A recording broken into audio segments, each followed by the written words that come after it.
Достық мектеп бөбекжай балабақша кешенінің 6 сынып оқушы Жеңіс Мерхаттың шығармашылық жоба мәдени құндылықтар және тіл мәртебесі.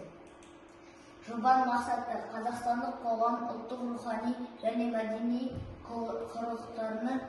құндылықтарын дәріптеу, қазақ тілінің мәртебесін көтеру және үштілдікті дамыту. Күтілетін нәтиже азаматтардың патриоттық сезімін арттыру, қазақ тілін үйренуге және қолдануға ынталандыру. Кіріспе: мен Қазақстан азаматымын ұранының мәнін ашу. Қазақстан тәуелсіз мемлекет ретіндегі дамуы. Негізгі бөлім: Қазақстан көпұлтты мемлекет. Қазақстанда тұратын түрлі ұлт өкілдерінің татулығы. Тіл ұлттың айнасы. Үштілдік саясаты қазақ, орыс және ағылшын тілдерінің маңыздылығы. Қорытынды: болашаққа көзқарас, Қазақстан болашақ бейнесі. Біз аспаны ашық, сәулелі, кең, байтақ елде тұрамыз. Ол ел Қазақстан Республикасы. Мен Қазақстанның азаматымын. Тәуелсіздік жылдарында Қазақстан экономикалық дамуда біздің азаматтарымыздың өмір сүру деңгейі көтерілді.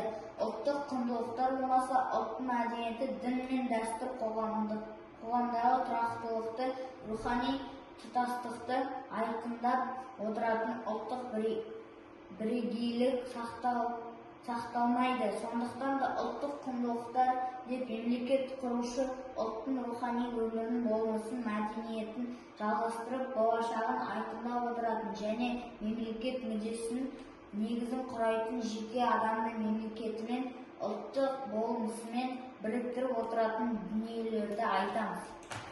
Қазақстан көпұлтты мемлекет келісім мен бірлікті аясында 130-дан астам ұлт өкілдерінің бір шаңырақтың астында өмір сүруде. Отанымыз Қазақстан өз егемендігін алып, халықтар достығы туын биікке көтерген салиқалы бағдарлы саясаты бар әлемге белгілі өркениетті елдердің біріне айналды. Қазақстан ұлы дала елі, Европаның дәл ортасындағы жүрегі атанған ел, қазақ елі. Қазақстан ұшқан құстың қанатты талатындай ұлан-ғайыр аумақтың несі. Мен мақтанышымен Қазақстанның жас ұрпағымен келешегімін деп жарияға жар саламын. Президент Қасым-Жомарт Тоқаев алғашқы жолдауында қазақ тілін қолданыс ауқымын кеңейту турасына ерекше тоқталды. Өзге тілдің бәрін өз тілінде құрметте деп Қадыр Мырзағалиев атамыз айтқандай, қазіргі қоғам басқа тілді үйренуге еш шек қоймайды. Тілдерді ұштылығы, үш тілді қазақ, орыс және ағылшын тілдердің Қазақстан азаматтарының бірдей меңгеруін меңзейді. Оның ішінде қазақ тілі, мемлекеттік тіл, орыс тілі, ұлтаралық қатынас тілі және ағылшын тілі, жаһандық экономика ойдағыдай күрегі тілі.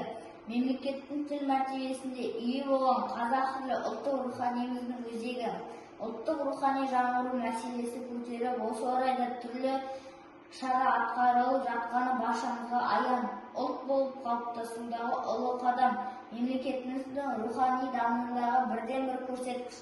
Қазақ ұлттық болмысын сақтап қалатын кілт, рухани дүниеміз, тәрбиесі мол дәстүріміз, сауатымыз бен ғұрпымыз екенін ұмытпағанымыз жөн.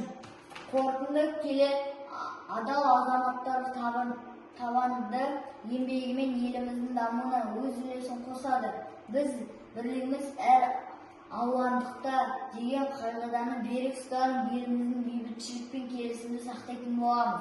Еліміздің болашақ бейнесі әділетті Қазақстан, адал азамат, озық ойлы ұлт. Назарларыңызға рахмет.